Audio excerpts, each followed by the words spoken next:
안녕하세요. 사연 읽어주는 남녀입니다. 오늘도 와주셔서 감사드리며 그럼 오늘의 사연 바로 시작하겠습니다. 안녕하세요. 저는 얼마 전 이영만리 타국에서 살아 돌아온 60대 여성입니다. 지금 이곳에 사연을 듣기 위해 모인 많은 분께서도 평생을 열심히 사셨을 거예요. 저희 부부는 남들에게 정말 열심히 살았다고 자부할 수 있을 만큼 치열하게 살았습니다. 가난한 양가 부모의 도움을 한 번도 받지 못한 채 중학교를 졸업하자마자 일을 시작했어요. 저는 지인의 소개로 시장 가판대 장사를 시작해 식당 장사로, 남편은 일찍이 기술을 배워 기계 정비를 시작으로 자동차 정비 일을 했었어요. 17부터 집에 돈을 벌어다 주며 살다 23세 남편을 만나 결혼했죠. 밑으로는 이남 일녀의 세 아이가 있었는데 어려운 살림에도 부족하지 않게 키우려 노력했습니다. 아이들은 말썽 한번 부리지 않고 잘 자라주었죠. 그중 무엇이든 잘하던 큰아들은 저희 부부의 자랑이었어요. 첫째는 원래 다 빠르다던가요. 말도 발달도 유달리 빨라 어려서부터 천재 소리를 듣던 큰아들은 공부를 정말 잘했거든요. 안 그래도 위계 질서나 장남의 책임감을 중요하게 생각했던 남편에게 큰아들은 인생의 자부심이기도 했습니다. 그래서 뭐든 잘하는 것도 중요하지만 아래 동생들을 책임감 있게 챙기는 것도 중요하게 생각했었어요. 관이가, 너는 이 집의 거울이야. 네가 하는 행동에 따라 수연이, 관석이가 다 보고 배우는 거라고. 그러니까 너가 잘해야 해. 아빠가 너한테 아낌없는 지원을 하는 건 너 혼자 잘 되라고 하는 게 아니야. 네가 길을 닦아 놓으면 그 뒤를 동생들이 잘 따라가기 때문인 거지. 아빠 말 무슨 말인지 알겠지? 네, 아빠. 제가 더 열심히 잘할게요. 남들 다 놀이터에서 노는 걸 더 좋아할 때 그런 책임감을 부여받았으니 부담스러울 법도 한데 공부 욕심이 있던 아들은 뭐든 잘하고 동생들에게 모범이 되려고 노력했습니다. 그래서 가끔은 미안하기도 했어요. 저도 남편도 첫째로 자라 그 어깨에 놓인 책임감이 얼마나 무거운지 알기 때문이었죠. 그래서 한 번씩 아들이 좀 안쓰러워 남편에게 볼멘 소리를 하기도 했습니다. 여보, 관익이한테 너무 그러지 마. 당신도 장남으로 자라서 잘 알 거 아니야. 당신도 얼마나 버거워하면서 살았어. 첫째니 모범이 되어야 하는 건 맞지만 가끔 보면 당신 관익이한테만 너무 큰 부담 주는 것 같아. 요즘엔 첫째한테만 그렇게 부담 주는 거 편애라고도 한대. 알지. 근데 첫째라는 게 원래 그렇잖아. 당신이나 나나 집에 돈이 없으니 부담만 받고 자랐지만 관익이는 수연이, 관석이한테 못해주는 것들 다 저만 받고 자라는데 그 정도는 해야지. 대신 난 관익이를 위해서라면 뭐든 해줄 거야, 뭐든. 본인이 그렇게 자랐으면 아들에게는 덜할 법도 한데 남자들은 또 그게 아닌 것 같더라고요. 남편은 자기가 살아온 삶을 버겁게 여겼으면서도 아들도 똑같이 자라길 바랐습니다. 그러니 딸과 막내는 그런 첫째를 어려워하면서도 잘 따랐어요. 부모가 없는 집에는 첫째가 부모 대신이라는 말을 귀에 딱지가 앉을 만큼 듣고 자랐거든요. 남들은 2살 터울이면 제법 싸우기도 한다던데 저희 집 애들은 한 번도 싸운 적이 없습니다. 지금 생각해보면 딸과 막내가 첫째보다 유순하고 가능했던 일 같아요. 그때 저희 생각은 뛰어난 장남이 있으면 나머지 아이들은 보고 잘 따라갈 거라고 생각했는데 그건 아니었어요. 오히려 첫째가 너무 뛰어나니 둘째와 막내는 포기를 더 빨리 배우더라고요. 수연아, 아무리 수학이 어려워도 그렇지 60점은 너무 아쉬운 점수 아니야? 나는 열심히 한 거란 말이야. 아무리 해도 안 되는 걸 어떡해. 60점이면 조금만 더 노력하면 70점, 80점도 맞을 수 있어. 아니야. 난 진짜 이게 최선을 다한 거야. 오빠처럼 공부한다고 100점 맞을 수 있는 머리가 안 된다고. 확실히 첫째가 머리가 좋긴 했지만 그렇다고 둘째와 막내가 머리가 나쁜 건 아니었어요. 뭐든 잘하는 첫째를 보고 자라며 어차피 첫째만큼 안 될 거면 일찌감치 접는 게 낫다고 판단한 것 같았습니다. 저도 중학교만 졸업한 터라 애들한테 공부로 뭐라고 부담 주기도 힘들어 공부시키는 게 좀 힘들었어요. 앞으로는 대학을 가야 밥벌이를 하고 산다는데 절에서 대학이나 가겠나 싶고 딸과 막내가 제 밥벌이를 못하면 고스란히 첫째의 부담만 될 것 같아 걱정이 많았거든요. 그런데 참 자식 키우는 건 정말 한 치 앞도 예측할 수 없는 거더라고요. 그렇게 걱정이 됐던 둘째도 막내도 저한테 손 한번 벌리지 않고 알아서 잘 살고 있는 걸 보면요. 둘 다 대학은 못 갔지만 일찌감치 자기 재능을 찾아서 딸은 미용사로 막내는 대기업 생산직에 취직해 잘 살아요. 문제는 생각지도 못한 첫째였죠. 대학 때까지만 해도 첫째는 여전히 저희 집 자랑이었습니다. 우리나라 최고의 대학에 입학해서 남들 부러움을 샀고 남편은 시부모님이 사시는 고향 마을에 플래카드도 걸었거든요. 윤성식 손자 윤관익 서울대 입학이라고요. 애가 공부를 잘하니 시장에서 별 볼 일 없는 장사를 한다고 무시하던 사람들도 저를 함부로 못했습니다. 관익 엄마는 좋겠어. 관익이가 공부를 그렇게 잘한다며? 아유, 그냥 하는 만큼 하는 거죠. 그냥 좀 하는 게 서울대를 가? 농사는 자식 농사가 제일이라더니 나중에 관익이 덕 좀 톡톡히 보겠어. 지금도 효도하는데 나중에 또 얼마나 효도할 거야? 다들 그랬습니다. 공부 잘하는 아들이 커서 효도를 할 거라고요. 저도 그런 줄 알았어요.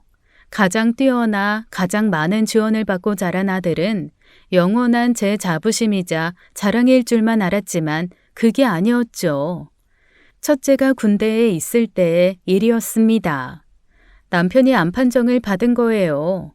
남편은 군에 있는 애가 신경 쓸까봐 첫째한테는 말도 못하게 했어요. 미용실에 취직해 일하기 시작한 딸이 쉬는 날 쪼개서 남편 병수발을 했죠. 그러니 딸이 조금씩 불만이 생긴 거예요. 병수발이야 기꺼이 하겠지만 집안에 이렇게 중요한 일이 있는데 첫째만 모르는 게 말이 되냐고요. 아니 오빠도 알아야 하는 거 아니야? 왜 오빠한테는 말도 안 해? 네 오빠 알아서 뭐하게. 군에 있는 애 괜히 마음만 심란하지. 너는 몰라. 군대 가는 게 어디 캠프 간 줄 알아? 그래도 알 건 알아야지. 아빠가 아픈데. 솔직히 나중에 오빠가 알면 더 속상하지 않겠어? 됐어.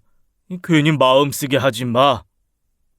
남편 몸속에 자리 잡은 암이 진행 속도가 너무 빨라 하루가 다르게 사람이 달라지더라고요. 그래서 남편이 숨기려고 해도 휴가 나온 첫째가 모를 수가 없는 상황이었습니다. 살이 너무 많이 빠지고 볼이 패이고 빠진 머리카락 때문에 안 쓰던 모자도 쓰고 밥도 제대로 먹지 못했거든요. 그런데 휴가 나온 첫째는 마주 앉아 밥을 먹고도 그걸 모르더라고요. 거기다 오랜만에 집에 와서 하루만 머물고 약속이 많다고 바로 서울로 올라간 뒤 복귀하겠다는 거예요. 솔직히 좀 실망스럽고 서운했어요. 하지만 어차피 몰랐으면 했던 마음이라 차라리 잘 됐다 싶어 보내려는데 딸이 막아선 겁니다. 오빠, 진짜 너무한 거 아니야? 뭘? 아빠 봐봐. 아빠 얼굴 보고도 아무런 생각이 없어? 아빠 얼굴이 왜? 진짜 무심하다 무심하다. 이렇게 무심할 수가 있어? 아빠 아파. 그것도 많이. 딸의 말에 첫째는 그제야 제 아빠 얼굴을 제대로 살피더라고요. 자기가 봐도 좀 이상하다 싶었는지 그제야 묻고요. 어디서 어떻게 안 푼대요? 아이, 별거 아니니까 신경 쓰지 말고 어서 가. 별거 아니긴 뭐가 별거 아니야. 아빠 암이래. 지금 벌써 항암 치료도 몇 번이나 했다고. 오빠는 언제 아빠가 모자 쓴 거 봤어? 오빠랑 있는 동안 저 지긋지긋한 모자 한 번도 벗지도 않고 있는데도 이상하다고 생각도 못 하는 거야? 암이라고? 아빠가? 언제부터? 3개월 됐어. 오빠한테도 말해야 한다고 했는데 아빠가 오빠 생각해서 말 안 한 거야. 나도 어차피 오빠 휴가 나오면 알게 될 거니까 미리 말하지 않았던 거고. 근데 보고도 몰라보는 건 좀 너무하잖아. 같이 사는 사람도 살이 너무 빠졌다는 게 눈에 보이는데 오랜만에 집에 온 사람이 왜 그걸 몰라봐? 아빠, 많이 안 좋아요? 괜찮다. 신경 쓰지 마라. 네가 신경 쓸 일이 아니라 말 안 한 거야. 결국 첫째는 서울에 올라가려던 일정을 취소하고 남아 며칠을 더 머물렀습니다. 그러면서 남편이 다니는 병원도 함께 갔죠. 남편은 말은 아들이 몰랐으면 좋겠다고 하더니 막상 아들이 함께하니 좋은 것 같더라고요. 저렇게도 장남이 좋을까 싶었습니다. 복귀에서도 전보다 전화도 자주 하고 나름 군에서도 남편 챙기는 게 느껴져 서운한 마음도 다 풀렸었어요. 그러던 어느 날이었습니다. 딸이 잔뜩 화가 난 얼굴로 와서 그러는 거예요. 엄마, 오빠 포상휴가 나온 거 알고 있었어? 포상휴가? 관익이 포상휴가 나왔대? 나왔다가 이미 들어갔대. 뭐? 그게 무슨 말이야? 우리한테는 말도 없이 포상휴가 나왔다가 자기 여자친구랑 여행 갔다 들어갔더라. 내가 오빠 여자친구 SNS 보고 알았잖아. 아들은 군에서 받은 포상휴가를 집에는 말도 없이 자기 여자친구와 쓰고 들어간 거였어요. 평소 같았어도 좀 서운했을 것 같은데 남편이 그러고 있는 와중에도 그랬다니 많이 섭섭했습니다. 한마디 하려고 했는데 남편이 하지 말라고 해서 그냥 모른 채 했어요. 남편은 아들 눈치를 살폈습니다. 자부심이 되어달라 그렇게 부담을 주고 키웠는데 자기 병으로 젊음을 온전히 즐기지 못하게 하는 게 싫다면서요. 하고 싶은 게 얼마나 많은 나이야. 여자친구랑 여행 갈 수도 있는 거지. 숨기고 갔다 온 저 마음은 변하겠어? 그냥 둬. 다 그럴 때니까. 아픈 나 위해서 시간 보내는 거 하나도 고맙지 않아. 남편은 그렇게 끝까지 아들 마음만 챙겼어요. 결국 1년 반을 그렇게 버티다 허무하게 저 세상에 가버렸죠. 너무 이른 이별에 모두 슬픔을 주체할 수 없었습니다. 그때 아들은 전역해 상주 역할을 제대로 하며 저희에게 힘이 되어 주었어요. 본인이 없으면 집안의 가장은 장남이라던 남편의 말이 실감이 나더라고요. 하지만 첫째 역시 제 자식이니 남편 목까지 든든한 버팀목이 되어 주어야겠다고 생각했습니다. 그런데 남편이 가고 석 달쯤 지났을 때였어요. 아들이 미국으로 유학 가고 싶다고 하는 거예요. 유학? 미국으로? 이만한 기회가 없어. 솔직히 다른 동기들에 비하면 나는 많이 늦은 편이지. 아유, 가면 좋기야 하겠지만 갑자기 미국이라니. 꼭 가야겠어? 엄마, 나 진짜 성공하고 싶어. 아빠도 안 계신데 이럴 때일수록 정신 차리고 내가 성공해야지. 너 마음은 알겠지만 아빠도 없는데 갑자기 너까지 미국 간다고 하니까 엄마 마음이 좀 그래. 영영 헤어지는 것도 아니고 내가 더 높은 스펙 쌓아서 오면 더 좋은 회사 들어갈 수 있는데 뭐. 아들 말이 틀린 건 아니지만 상황이 상황인지라 선뜻 보내고 싶지 않더라고요. 마음에 구멍이 뚫린 것처럼 벌써부터 허전한 게 한숨만 푹푹 나오는데 가만히 듣던 딸과 막내가 그러더군요. 오빠, 아빠 돌아가신 지 겨우 석 달이야. 엄마 마음은 생각 안 해? 엄마가 오빠한테 얼마나 의지하고 있는지 알면서. 내가 나만 좋자고 그래? 아빠가 뭐라 그러셨어? 내가 잘 되어야 너희가 잘 살고 결국 이 집안이 잘 서 있는 거다. 누누이 그렇게 말했잖아. 그런 책임감 때문이라면 신경 쓸 필요 없어. 나도 관석이도 자기 목 알아서 잘하고 있는데 뭐가 걱정이야? 가더라도 내년에 가. 지금은 좀 아닌 것 같아. 그래, 형. 아빠도 안 계신데 형까지 없다고 생각하니까 마음이 안 좋아. 어차피 나 한국에 있어도 서울에 있을 때가 더 많잖아. 결국 서울이냐 미국이냐인데 왜 그래? 첫째 말대로 서울이든 미국이든 자주 볼 수 없는 건 마찬가지였지만 그래도 같은 나라에 있다는 것과 이영만리 땅에 있다는 건 좀 다르잖아요. 그래서 마음이 정말 내키지 않았습니다. 하지만 아들은 꼭 유학하러 가야겠다고 고집을 부렸고 저는 남편이 있었으면 어땠을까 고민하다 허락했어요. 남편이었으면 분명히 고민도 없이 보냈을 거니까요. 솔직히 유학 자금이 부담스럽긴 했지만 그 역시 남편이었다면 해줬을 거라는 생각에 지원했습니다. 그러려고 평생 벌었던 돈이고 남편이 죽기 전까지 늘 했던 말이 애들 결혼할 때 다 챙겨 보낼 거라고 했었거든요. 그 돈 미리 쓴다고 생각하고 준 것이었으니 돈 때문에 힘들진 않았어요. 아들 말대로 아들이 더 잘 되면 저도 좋고 동생들도 좋겠죠. 저렇게 지원받았으니 잘 되면 동생들 외면하지도 않을 것이고요. 아들이 서울대도 모자라 미국으로 유학 갔다는 소식에 주변 사람들은 입이 마르도록 칭찬하며 부러워했습니다. 어머 세상에, 관익이 대단하다. 관익 아빠가 그거 못 보고 가서 얼마나 억울할 거야. 하늘에서 다 보고 있겠지 뭐. 그렇게 아들 잘 되는 거 좋아했던 사람이니 기뻐하기도 할 거고. 그래, 관익 아빠한테 관익이 잘 되는 것만큼 좋은 일도 없지. 관익 엄마 좋겠어. 매번 그렇게 자랑만 되는 아들이 있으니. 그때부터였어요. 서울대 들어갔을 때는 그 말이 그렇게 기쁘더니 그때부터는 마냥 기쁘지도 않았습니다. 좋은 게 좋은 거라고 보냈지만 마음의 구멍이 뚫린 것 마냥 허전한 마음이 사라지지 않았거든요.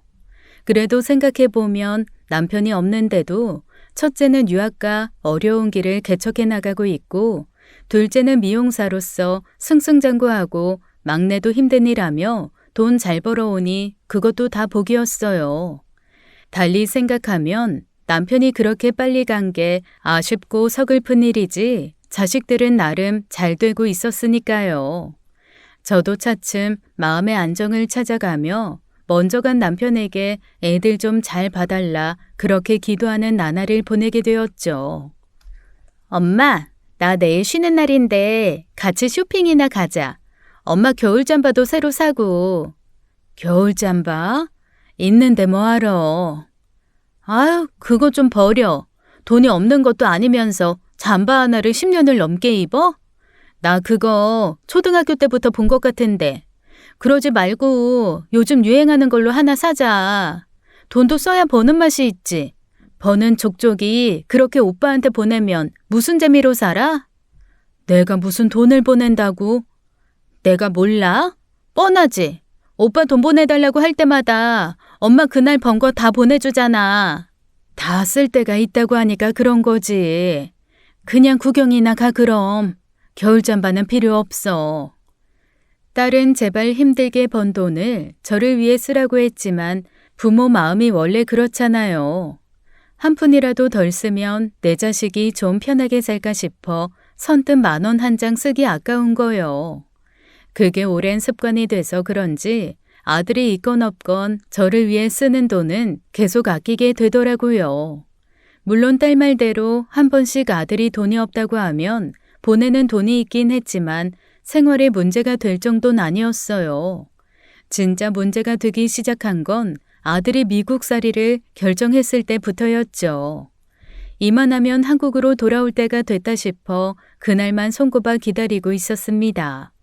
그런데 아들이 미국 회사에서 좋은 기회를 얻었다는 거예요. 뭐? 그래서 취직도 미국에서 하겠다고? 그렇게 됐어. 이것저것 따져봐도 그게 맞고. 남들은 못 가져서 안달인 기회야, 엄마. 나 잘 된 거라고. 잘 된 거라니까 좋지만 영영 거기서 살게 될까봐 그렇지. 엄마는 너 언제 오나 그날만 기다리고 있었는데. 미안해, 엄마. 근데 나 여기서 성공하고 싶어. 여기까지 왔는데 한국에 들어가 취업하는 건 아쉽기도 하고. 영영 살겠다는 거 아니니까 걱정하지 마. 여기서 경력 좀 쌓고 들어가면 어디서든 나 데리고 가려고 할 거라니까. 아유, 알았다. 어쩔 수 없지 뭐. 한국에 들어온다고 같이 살 건 아니었지만 전 첫째도 한국에서 살길 바랐어요. 보낼 때부터 그거 하나가 걸렸지만 자식이 성공하고 싶어 미국 산다는데 말릴 부모가 어딨겠나요. 그리고 아들은 집어들 돈 좀 달라고 하더라고요. 유학 시절에도 기숙사 생활도 하고 홈스테이 생활을 하며 돈을 좀 아꼈는데 직장 생활에는 집이 필요하다고요. 아들이 사는 곳이 또 집값이 말도 못하게 비싼데 당분간 월급 받아 생활할 정도만 보내달라기에 돈을 더 붙였습니다. 그걸 보고 딸이 그러더라고요. 엄마, 오빠한테 적당히 해. 이제 자기가 벌어서 살 건데 뭘 아직도 하나하나 다 해주고 있어? 갚는데 거긴 집값도 말도 못하게 비싸더라.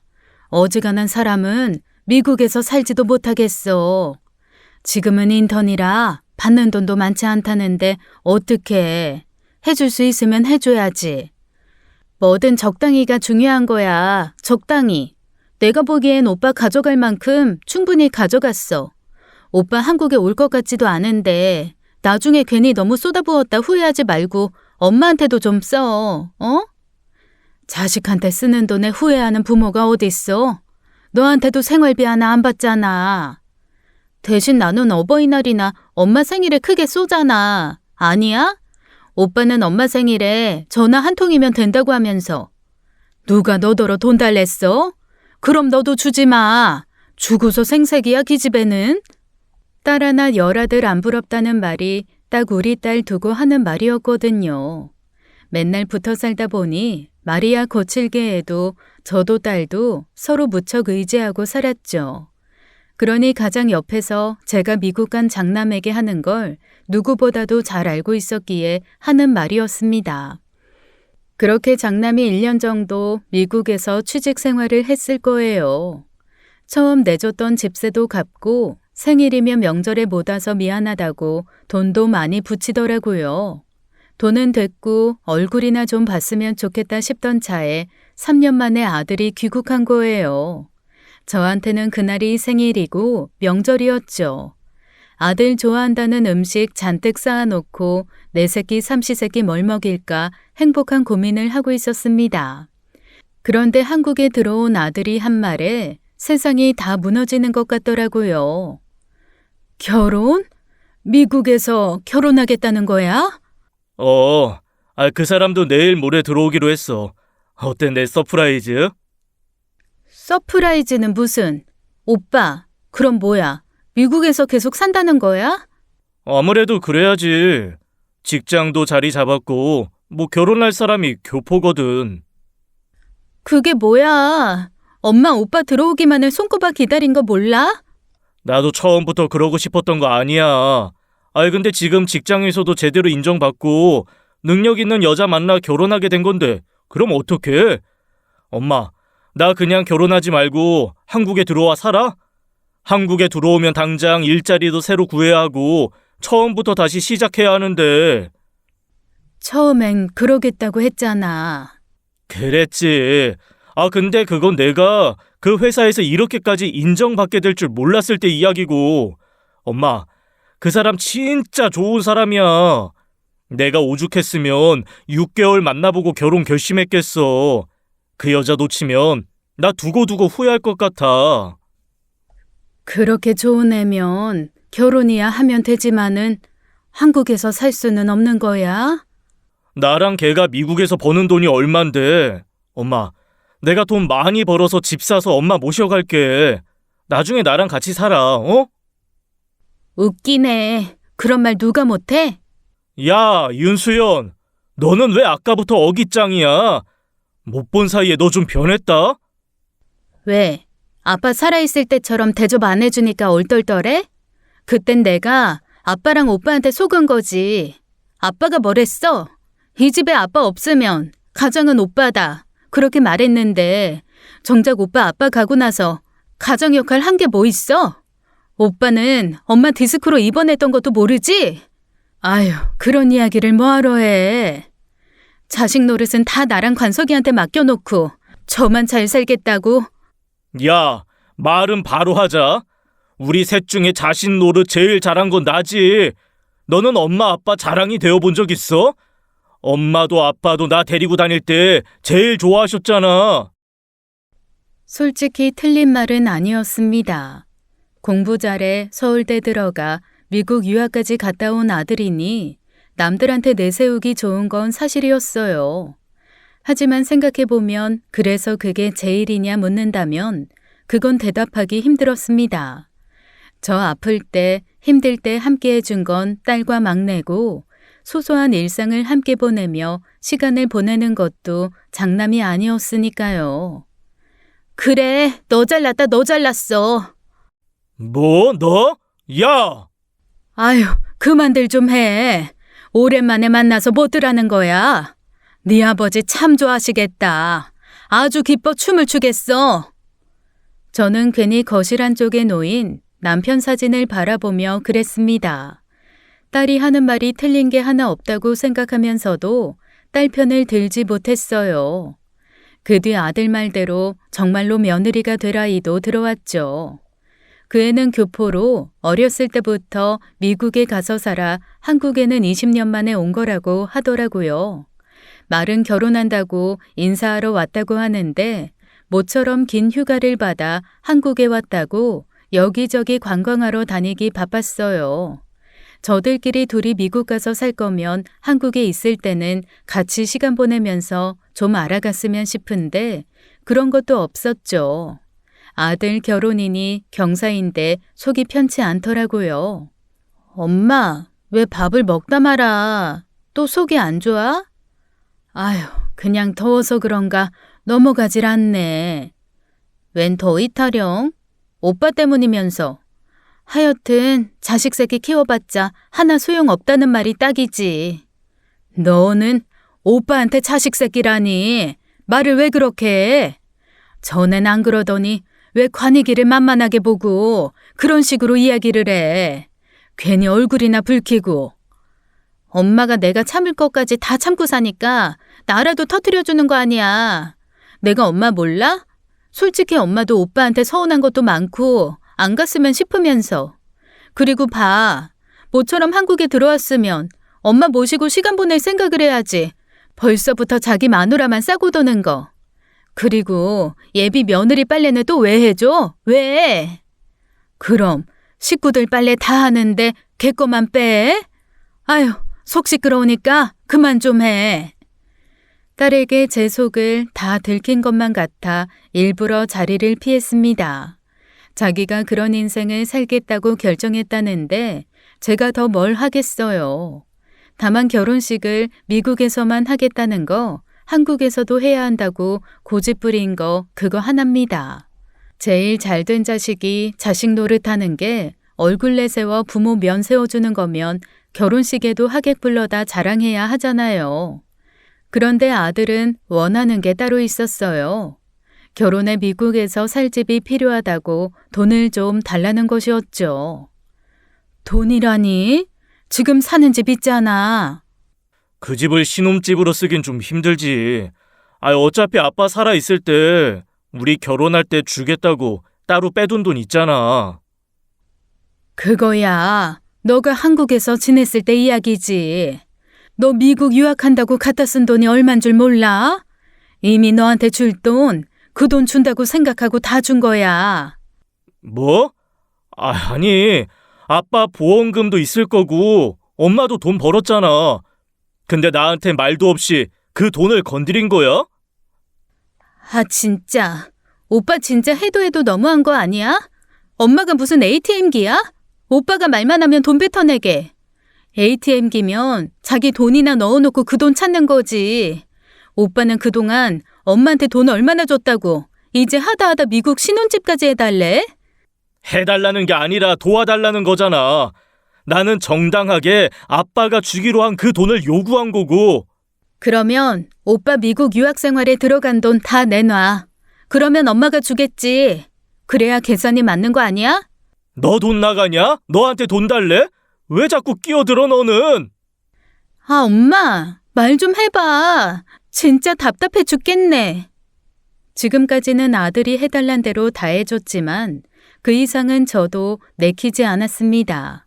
나머지 돈은 둘째와 막내 몫이었고 제가 벌어 모아둔 돈은 애들한테 손 벌리고 살지 않으려고 노후로 둔 돈이었어요. 솔직히 말해 아들이 말하는 돈 좀 내어주는 일이 그렇게 어려운 일은 아니었지만 선뜻 마음이 안 서더라고요. 주고 싶어도 없어. 나머지는 수연이 관석이 몫이니까 내가 건드릴 수 있는 돈도 아니고. 뭐 내가 번 돈 어딨냐고 하면 그 돈은 너희한테 손 안 벌리고 살겠다고 둔 돈인데 엄마한테 그 돈이라도 내놓으라고 그럴 셈이야? 엄마, 내가 말했잖아. 나중에 엄마 미국 데려와 모시고 산다고. 가족 초청도 가능해. 엄마도 언제까지 한국에서 살 거야. 미국에서 좋은 거 보고 편하게 살아야지. 아무도 없는 미국에서 며느리 눈치 보고 사는 게 퍽이나 좋고 편하겠다. 너희 진짜? 아유, 됐어. 네 아빠 살아있었어도 이 이상은 힘들었을 거야. 나는 할 만큼 했고 더는 힘들어. 그리고 관이가 나는 부모라서 그렇다 치지만 동생들한테 좀 미안해해라. 나는 요즘 수연이 관석이한테 미안해 죽겠어. 너보다 해준 것도 없는데 결국 내 옆에 남아서 자식 노릇하는 건 얘들이잖아. 너가 내 자랑이 되어준 건 맞지만 결국 내가 의지해서 사는 건 얘들이더라. 그런데 그 돈까지 너한테 내주는 건 아니지 싶다. 그만큼 지원해줬으면 이제는 네 살 길 네가 알아서 살아야지. 돈도 잘 번다면서 그 돈까지 탐내면 너무 염치 없는 거야. 처음으로 쓴 소리에 첫째도 생각이 많았는지 대답은 안 하더라고요. 그만하면 이해했겠거니 했는데 이번엔 작전을 바꿔서 동생들을 설득하기 시작한 겁니다. 그동안 첫째한테 쌓인 게 많은 딸한테는 어림도 없겠다 싶었는데 막내가 와서 그러는 거예요. 엄마, 나중에 나 줄 돈 그냥 형 도와줘. 뭐? 그건 네가 가져가야지. 괜히 돈 문제로 형이랑 얼굴 붉히는 거 싫어. 그리고 형이 빌리겠대. 차용증도 쓰고. 나 결혼할 때 그대로 돌려준다고 했으니까 그냥 줘. 솔직히 뭐 안 줘도 어쩔 수 없고. 나 돈 열심히 번 거 알잖아. 그건 그거고 네 아빠가 너한테 주라고 한 몫이 있는데 그걸 형을 줘?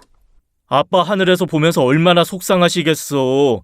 다른 문제도 아니고 돈 때문에 형제가. 난 그냥 주고 말래. 별로 미련도 없어. 처음부터 결혼할 때 그 돈 가져갈 생각도 없었고. 솔직히 엄마도 주고 싶잖아. 그런 거 아니야. 엄마는 네 몫은 없는 돈이라고 생각하고 살아서 줄 생각 하나도 없어. 그러니까 내가 하고 싶은 대로 하게 해줘. 형이 잘 되는 게 우리가 잘 되는 거지. 막내가 하는 말에 저는 할 말을 잃었습니다. 그때 처음 자식은 그렇게 키우면 안 되는 거였구나 하고 생각했어요. 자식 하나가 잘 된다고 나머지 자식이 잘 되는 건 말이 안 되잖아요. 근데 어렸을 때부터 아무 생각 없이 했던 그 말로 아이가 자랐으니 그런 생각을 갖게 된 겁니다. 결국 막내를 설득하는 데 성공한 첫째는 기어이 막내 몫의 돈을 가져갔어요.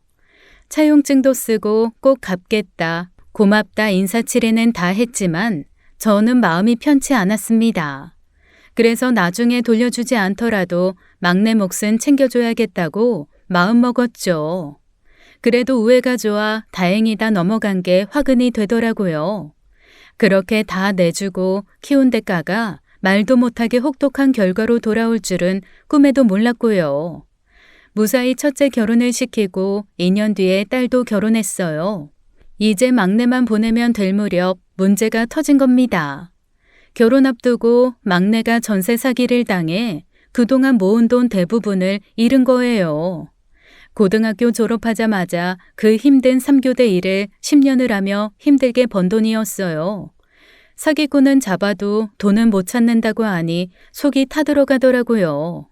막내도 당장 다음 해에 결혼을 앞두고 있던 터라 애간장이 다 녹았죠. 제가 어느 정도 도와준다고 해도 잃은 돈에 채 미치지도 않을 정도라 결국 첫째한테도 이 사실을 전했어요. 뭐? 전세 사기? 아우, 한국은 그래서 문제야. 전세 같은 시스템이 있으니까 이런 문제가 생기지. 아무튼 일이 그렇게 돼서 돈이 좀 필요해. 내년에 결혼하는데 월세집 보낼 수도 없잖아.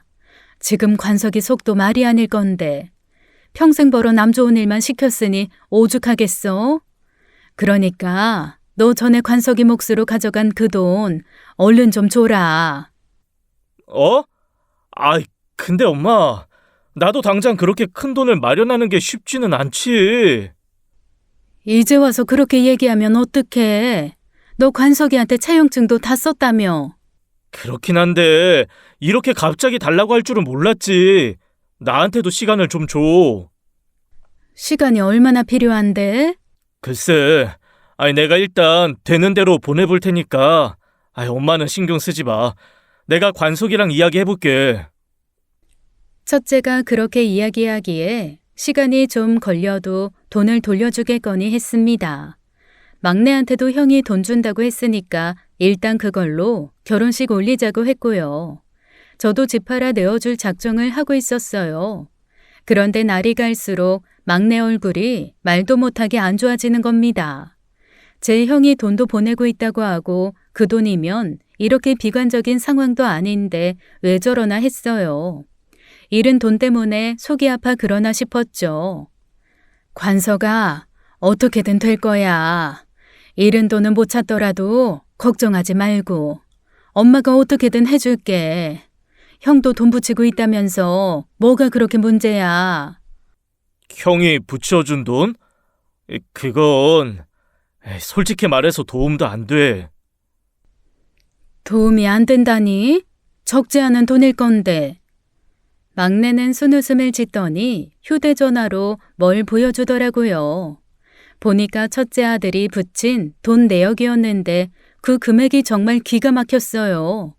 어느 날은 20만 원, 어느 날은 10만 원, 또 어떤 때는 5만 원인 거예요. 첫째가 막내 몫으로 가져간 돈은 수천이었습니다. 수천을 대체 몇 년에 걸쳐 갚을 생각이면 매달 그렇게 푼 돈을 붙이나요? 하도 기가 막혀 첫째에게 연락했더니 적반하장으로 나오는 겁니다. 관이가 너 관석이한테 붙이는 돈 그거 뭐야? 이자 붙이는 거야? 이자? 아니 무슨 형제끼리 이자야. 돈 갚으라고 해서 갚는 건데 왜? 너 지금 장난해?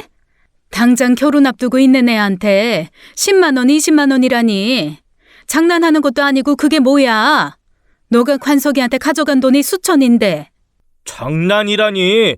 애 키우면서 그만한 돈 나오는 게 어디 쉬운 줄 알아? 화장실 갈 때 다르고 나올 때 다르다더니 너 그러는 거 아니다. 관석이가 너 없이 한국에서 아들 노릇 다 했어. 그도 모자라 돈까지 빌려줬는데 이제 와서 입 싹 닫고 모르는 척하는 거야? 너 아빠가 하늘에서 보면 말도 못하게 실망할 거다. 너 정말 그러는 거 아니야. 아이씨, 내가 주기 싫어서 그러냐고. 나도 주고 싶어. 근데 당장 안 되는 걸 어떻게 해? 관석이 그게 멍청해서 전세 사기 당한 게 내 탓이야? 멍청하게? 그럼 관석이는 멍청해서 당했어? 아유, 진짜 너 해도 해도 너무한다. 정말 너무해. 성질이 팍 나서 전화를 끊어버리고 속을 얼마나 끓였는지 몰라요. 그렇게 몇 날 며칠 앓으며 남편 사진 붙들고 하소연을 했습니다.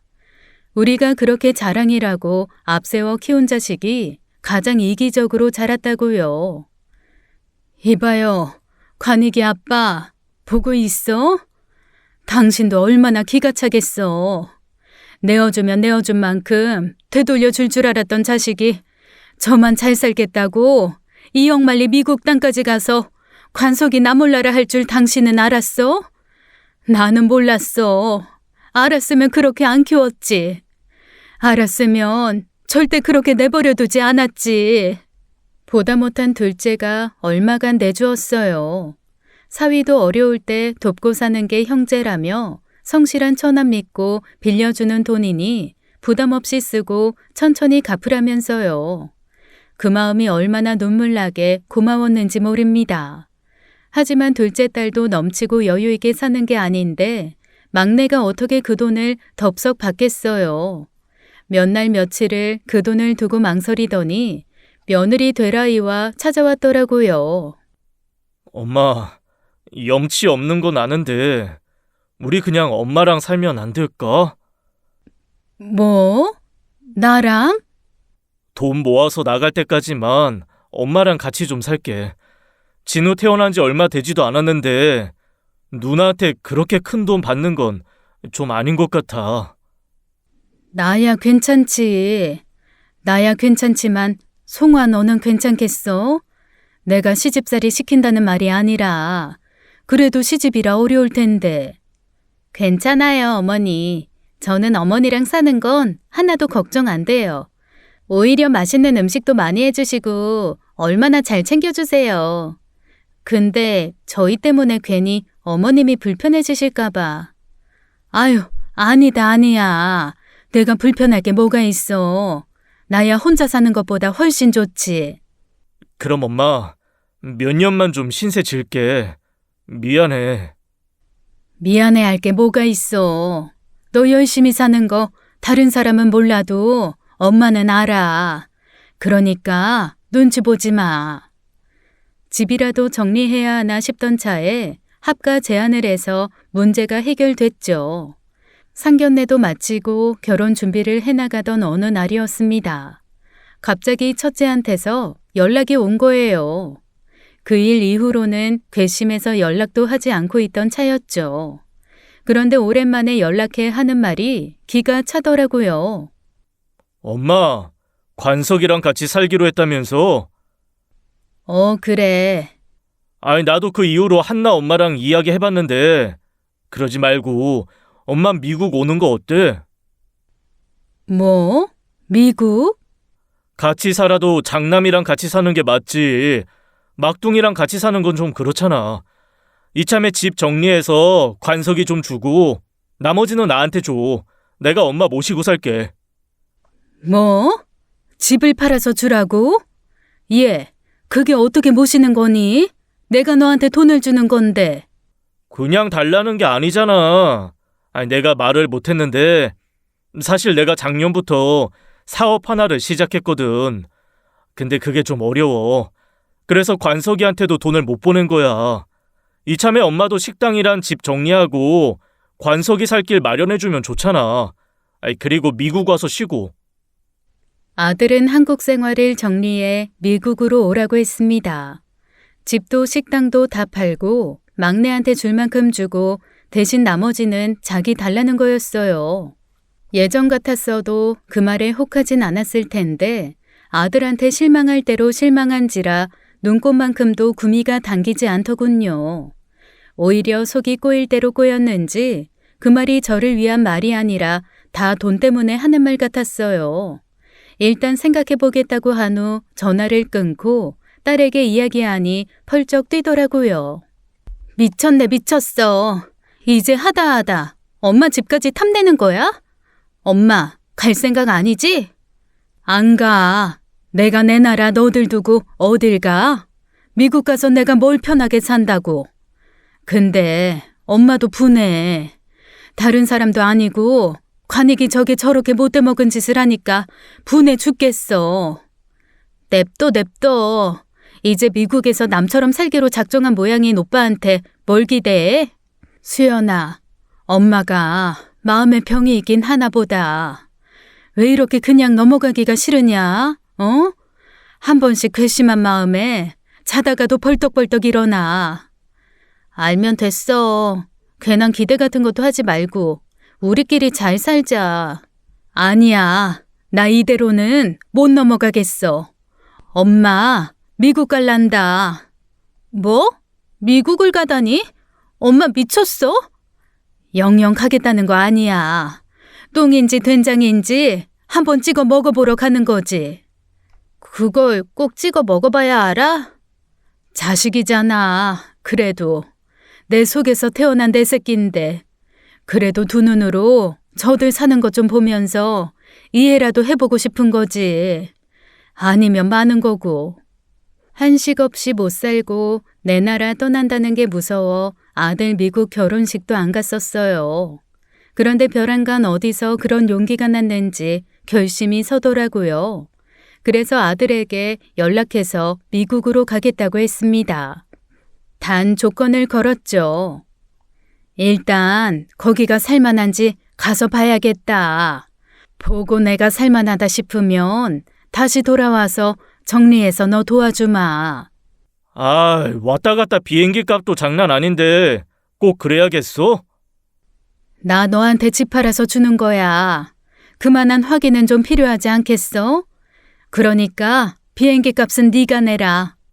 아, 알았네, 알았어. 티켓 예매하는 대로 연락 줄게. 그렇게 큰맘 먹고 떠난 미국행이었습니다.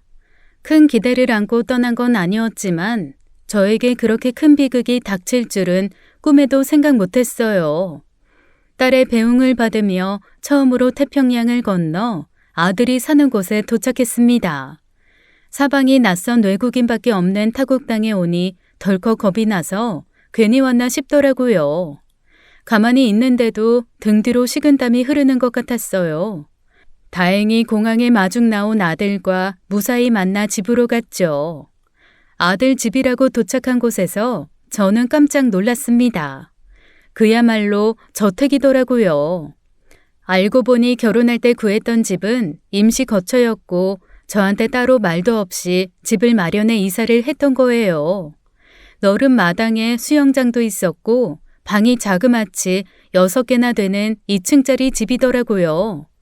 사돈댁이 넉넉하게 산다고 들었는데 어느 정도 그 집 도움을 받은 것 같기도 했습니다. 아들이 잘 살면 잘 됐다, 좋아야 하는 건데 그 집을 보고 얼마나 실망스러웠는지 몰라요. 이렇게 잘 살면서 오갈 곳 없는 동생한테 빌린 돈도 안 갚으려고 했던 게 너무 괘씸했죠. 엄마는 이 방 쓰면 돼요. 원래는 게스트룸으로 썼던 거라 뭐 프라이빗하고 좋을 거야. 화장실은 바로 옆에 있는 화장실 쓰면 되고. 아유, 근데 나는 2층은 싫은데 무릎이 안 좋아서 계단 오르내리는 게 불편해. 어머님 쓰시기엔 이 방이 좋을 거예요. 왔다 갔다 손님들도 많아서 1층은 시끄러워서 안 돼요. 며느리와 상의 후 결정한 일이라더니 이상하게 며느리한테 찬바람이 쌩 불었습니다. 손님이 많아 1층이 시끄러워 안 된다고 했지만 그냥 본인이 싫어 안 된다고 하는 것 같았어요. 사실 그때부터 예견은 했습니다. 제가 미국에 와서 살 일은 없다는 것을요. 아들만 좋자고 부른 일이었던 터라 그렇게 불편한 동거가 시작되었죠. 그렇게 살기 좋다던 미국은 저한테 너무 안 맞는 곳이었습니다. 한국 식당 있는 곳 가려면 차로 한참을 가야 하고 마트를 가도 미국 마트라 제가 필요한 건 살 수가 없었어요. 어려서부터 양식을 좋아해 미국에 금방 적응했다던 며느리는 한식을 좋아하지도 않았고요. 아들 때문에 밥은 하는데 김치도 없고 그저 밥이랑 무슨 신맛 나는 풀떼기에 고기나 대충 구워주는 겁니다. 아유, 그래도 김치는 좀 있어야지. 속이 느글거려서 못 먹겠다. 고춧가루 가져온 거 있으니 내가 국이라도 끓이마. 어머니, 뭐 하시게요? 고추장찌개라도 할란다. 아니요, 어머니. 좀 곤란해요. 한식 한번 하면 온 집안에 냄새가 배서 오시는 손님들마다 불편하세요. 문 다 열고 환기하면서 하면 되잖아. 그럼 이웃집에 냄새가 다 가잖아요. 민폐예요. 아유, 그럼 내내 이런 것만 먹고 살라는 거야? 얘 관이가 너 나 여기서 살면 편할 거라며. 근데 밥 한 끼 제대로 못 먹는 것도 편하게 사는 거야? 엄마, 나도 처음엔 그게 되게 힘들었는데 사람은 환경에 따라 식성도 변한다잖아. 살다 보면 다 맞춰줘. 처음엔 힘들겠지만 참아봐. 김치 없이도 밥이 넘어간다니까. 아유, 난 못한다. 난 못해. 평생 김치에 된장에 고추장에 내 입맛에 맞는 음식으로 잘만 살았는데 이제 와서 너들 입맛에 맞춰 살라고? 내가 살면 얼마나 산다고? 나는 먹고 싶은 거 먹고 살란다. 결국 보다 못한 아들이 한인타운에 데려가 밥을 사줬는데 정말 말도 못하게 비싸더라고요. 삼겹살이며 된장찌개, 설렁탕 등 한식이면 죄다 파는 식당에서 먹을 거 다 먹었더니 살만은 했습니다. 근데 어린 손주에 어른 셋이 가서 먹어 나온 돈이 33만 원이나 나온 거예요. 한국이면 10만 원이면 될 것을 그 돈 주고 먹으려니 잘 먹고도 괜히 너무 아까운 겁니다. 거기까지 오며 가며 시간도 많이 걸리고 돈도 너무 많이 드니 저도 매번 사달랄 수도 없더라고요. 돈은 낸다지만 거기까지 가는 동안 며느리 표정이 말도 못하게 안 좋았어요. 식당 갔다 와서도 온몸에 음식 냄새가 뱄다며 한참을 욕실에서 나오지도 않았죠. 그런 게 눈치지 뭐가 눈치겠어요. 벼르고 온 저도 결국 또 가짠 소리는 못하고 아침에는 빵, 점심에는 과일이나 샐러드, 저녁에 밥이랑 고기를 먹었죠. 먹는 것만이 문제가 아니었습니다. 한국에서는 문 밖에만 나서면 뭐든지 있었지만 여기 문 밖에 나서 한참을 걸어가면 끝도 없는 도로가 나와요. 그러니까 제 힘으로는 울타리 밖으로 나가는 것조차 도전이었던 겁니다. 산책이라도 갔다 오려고 하면 너무 이른 시간대에 다니지 마셔라. 너무 늦은 시간은 안 된다. 또 어떤 곳은 가지 말라고 하고 무슨 놈의 제약이 그렇게 많던지요. 그러던 어느 날이었어요. 아들이 갑자기 들어오더니 저한테 종이를 들이밀더라고요. 이게 뭐야? 별건 아니고 엄마 여기서 지낸다는 확인서 그런 거야. 거기 사인만 하면 돼.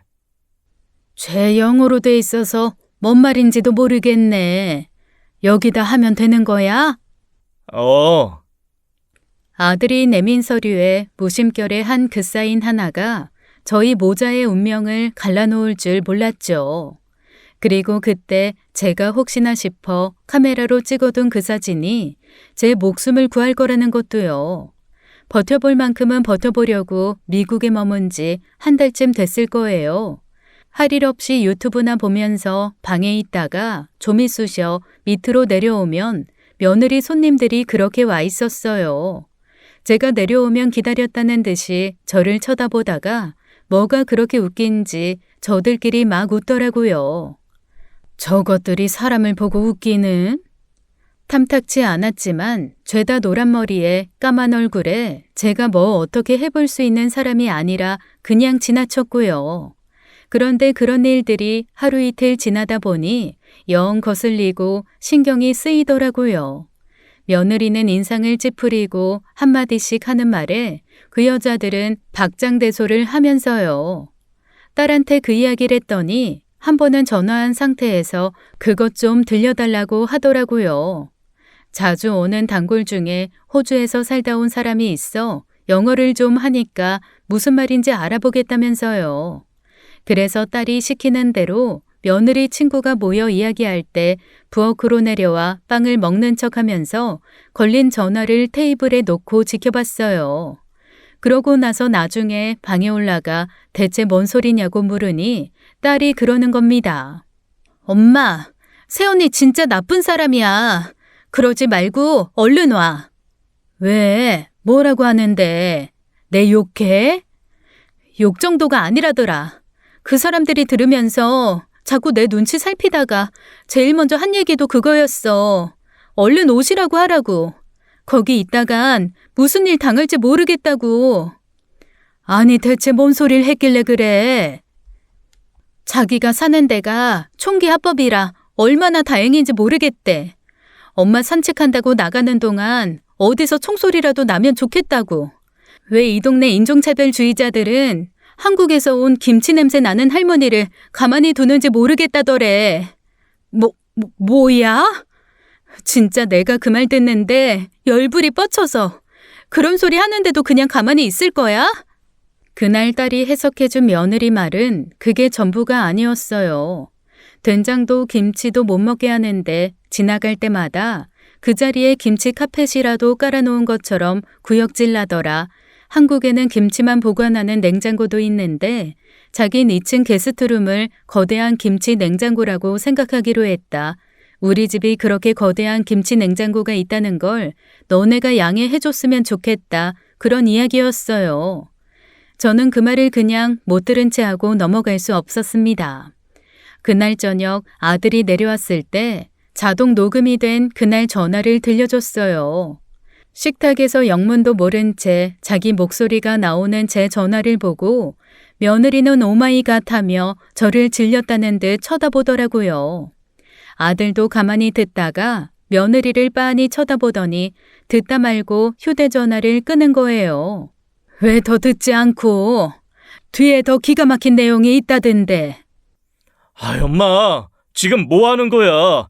이 사람 하는 말 녹음했던 거야? 녹음은 무슨 녹음? 수연이랑 전화하는데 무슨 얘기 하는지 좀 듣겠다고 해서 둔 건데. 사람 연전에 노랑머리 애들 모아놓고 지 시어머니 욕하는 게 지금 이게 말이나 되니? 아무리 그래도 그렇지. 이거 명백한 프라이버시 침해야. 미국에선 절대 허용 안 되는 일이라고.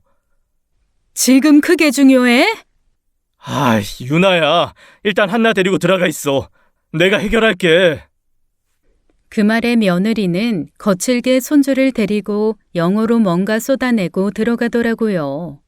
잘못했다, 실수였다 그럴 줄 알았는데 그런 기색은 조금도 보이지 않았어요.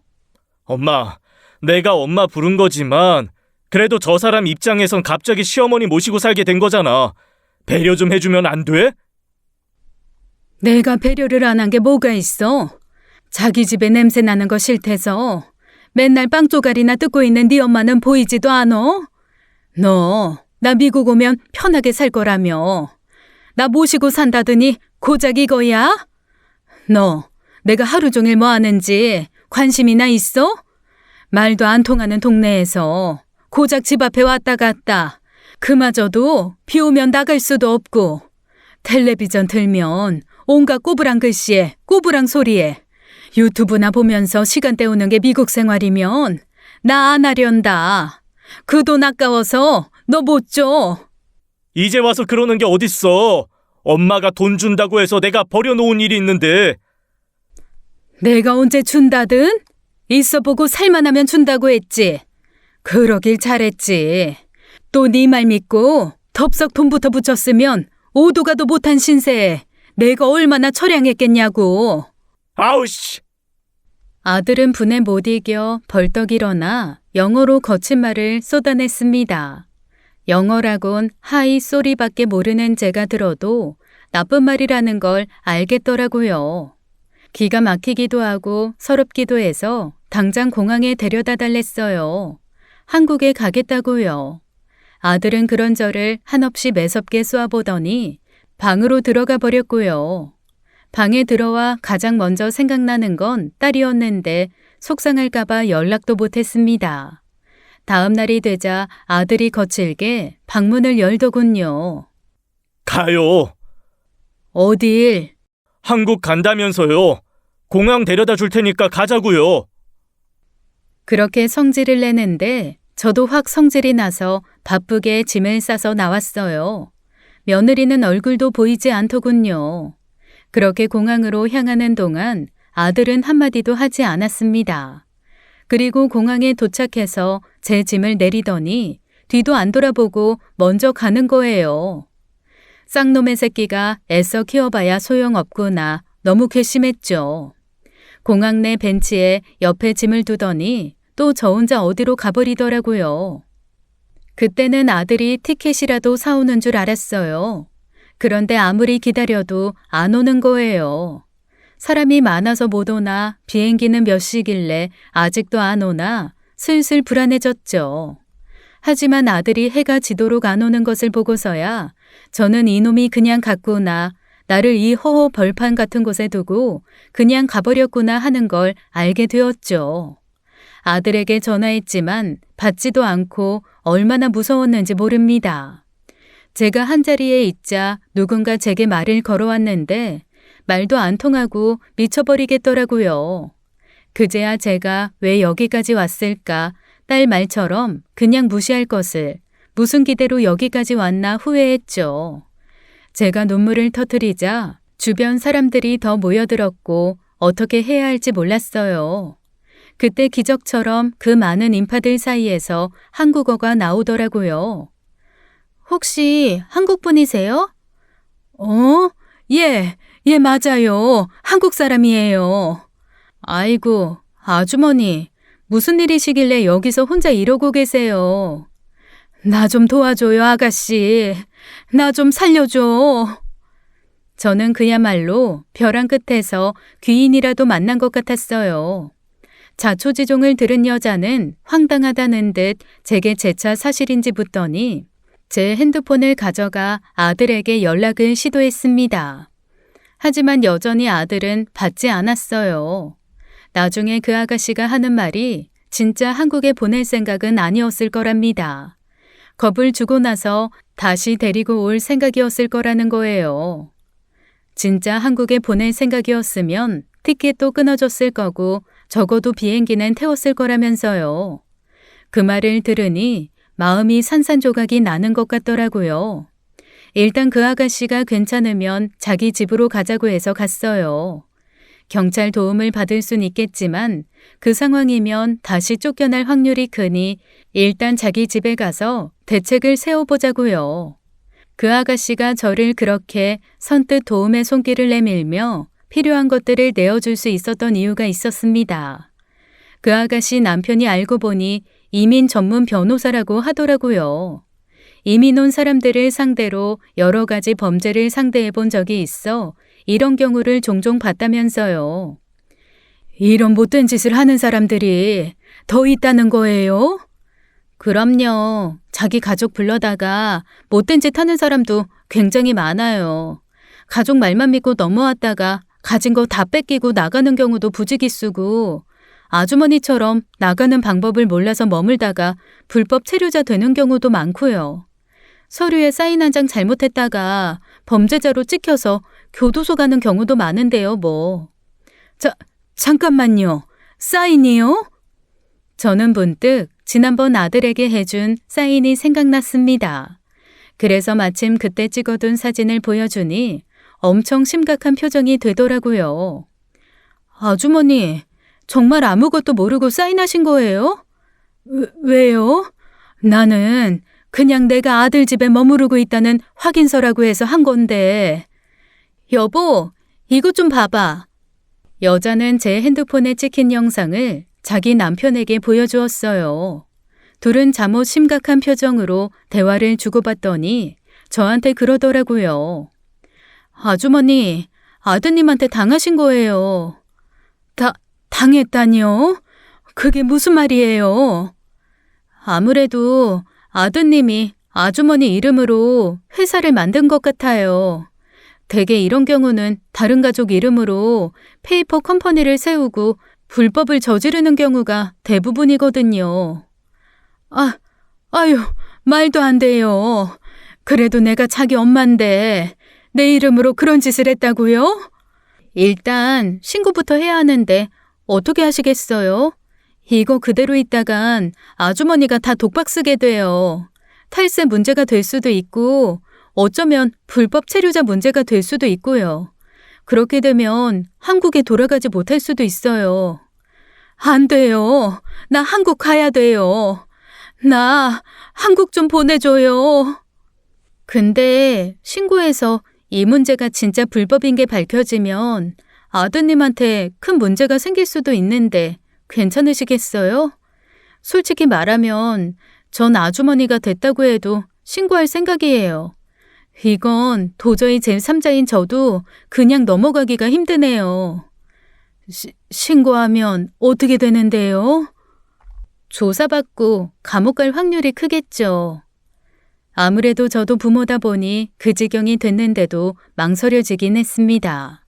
하지만 생각할수록 너무 괘씸하잖아요. 결국 그 일이 밝혀지게 되면 제가 감옥에 가는 건데 아들은 그걸 고려하고 제 명의를 도용한 거잖아요. 그 부부의 끈질긴 설득도 사실 필요 없었습니다. 그냥 마음의 준비가 필요했을 뿐이었어요. 그래도 남편이 도왔지 어떻게 공항에서 딱 그 아가씨를 만나 제가 살게 된 거였죠. 제가 결심이 서자 여자는 신고했어요. 그 바람에 여자와 함께 경찰을 만나 별별 일을 다 겪었습니다. 알고 보니 아들은 불법 체류자를 고용해 일을 시킨 것도 모자라 작정하고 저를 이용해 가짜 회사를 만든 것이었어요. 탈세 문제와 불법 이민자 고용 문제, 명의 도용 문제로 죄가 결코 가볍지 않았죠. 더 황당한 건 자기 직업이 있어 벌이도 적지 않았으면서 욕심에 그런 짓을 했다는 겁니다. 그 부부가 아니었으면 어떻게 됐을지 정말 끔찍하더라고요. 결국 아들이 경찰에 잡혔다고 하더라고요. 저를 만나고 싶다는 말에 마지막으로 아들을 만나러 갔었어요. 무슨 말을 할지 궁금하기도 했고 대체 왜 그랬는지도 궁금했거든요. 그런데 거기서 만난 아들이 꺼낸 말에 저는 숨이 턱 막히는 것 같더군요. 엄마, 나 좀 살려줘, 어? 나 이대로 들어가면 모든 게 물거품이 돼. 내가 나만 좋자고 그랬겠어? 돈 빨리 벌어서 엄마, 수연이, 관석이까지 호강시켜주고 싶어 그런 거야. 그런 책임감을 갖고 자랐으니까 마음 조급해져서 그런 거라고. 그러니까 엄마가 했다고 해줘. 엄마도 다 알고 있었던 거라고 해줘, 제발. 관이가, 너 대체 어쩌다 이렇게 괴물이 돼버린 거야? 어? 어떻게 너가 그렇게 살아? 어떻게 네가 나한테 그럴 수가 있어? 엄마, 제발 좀! 나 좀 꺼내줘. 나 감옥 가면 지금까지 쌓아온 탑 다 무너지는 거라고. 아들은 제게 울면서 빌었습니다. 한 번만 좀 봐달라. 이 모든 걸 다 제가 했다고 해달라. 말도 안 되는 부탁을 하면서요. 영어 한 줄 못 읽는 제가 그 많은 서류는 어떻게 혼자 힘으로 해결했겠어요. 아가씨가 하는 말이 재판에 가더라도 100% 받아들여지지 않을 거라더군요. 물론 해줄 생각도 없었습니다. 저는 우는 아들에게 마지막으로 그랬어요. 나는 너를 그렇게 괴물로 키운 적이 없어. 그저 나랑 네 아빠는 너가 우리 집안의 자랑이 됐으면 싶어서 아낌없이 내어준 것뿐이야. 그렇게 자란 애들이 다 너처럼 크는 건 아니다. 나는 너를 도무지 이해를 못하겠다. 더는 너한테 자식 노릇 바라지도 않고 나도 자식 하나 없는 셈 칠 테니 다신 찾아오지 마라. 엄마! 엄마! 그 일이 해결되기까지 정말 오랜 시간이 걸렸습니다. 아가씨 도움으로 그 집에 머물면서 많은 신세를 졌어요. 안 받겠다는 부부에게 수임료를 비롯해 집세도 냈죠. 한국으로 돌아가기로 할 즈음 힘들게 딸과 막내가 왔어요. 저를 보고 울면서 달려오는 그 두 아이를 보자마자 저도 한참 눈물을 쏟았습니다. 그러게 왜 여기까지 와서 이 꼴을 당해? 왜? 빨리 좀 말하지. 왜 다 해결된 뒤에 연락해. 엄마 혼자 여기서 얼마나 무서웠을 거야. 다 이분들이 있어서 그랬지. 걱정 마, 걱정 마. 다 됐어. 이제 다 됐어. 엄마 가자. 한국 가자. 양쪽으로 딸과 막내 아들을 앉혀놓고 한국으로 돌아오는 날 저는 희한하게 단잠을 잤어요. 하늘에서 꿈꿈에 남편이 나왔죠. 살아생전 남편은 유달리 힘든 날이면 아들이 받아온 상장을 하나씩 보는 게 낙이었습니다. 그런데 꿈속에서 만난 남편은 그 상장을 옆으로 툭 던지고 눈길도 주지 않더라고요. 제가 손을 뻗자 남편은 제 손을 잡았어요. 그리고 다른 한 손으로는 제 손등을 감싸주며 다독이더라고요. 괜찮다는 듯이 이젠 더는 신경 쓰지 말라는 듯이요. 그 후로 장남 소식은 모르고 살고 있습니다. 그 일이 벌써 2년 전의 일이에요. 가게를 정리하고 살던 집을 팔아 큰 집으로 이사한 후 막내 아들 내외와 함께 살고 있는데 하루하루 근심 없이 그렇게 편할 수가 없어요. 물론 큰아들 일이 제 가슴 한편에 가시처럼 콱 박혀 있지만 그건 제가 감내해야 할 벌이겠죠. 아무리 자식이 제 뜻대로 되지 않는다지만 가장 자랑이 될 거라고 생각한 아들에게 버려질 줄 어떻게 알았겠어요. 자식 하나 없이 사는 게 두고두고 한이 될 줄 알았는데 그 정도는 아니더라고요. 생각보다는 살만하고 앞으로도 잘 살아질 것 같습니다. 아무리 부모 자식 간이라도 아닌 건 아닌 거잖아요. 지금까지 사연 읽어주는 남녀였습니다. 끝까지 시청해주신 여러분 감사드리며 저희는 다음 사연으로 돌아올게요. 감사합니다.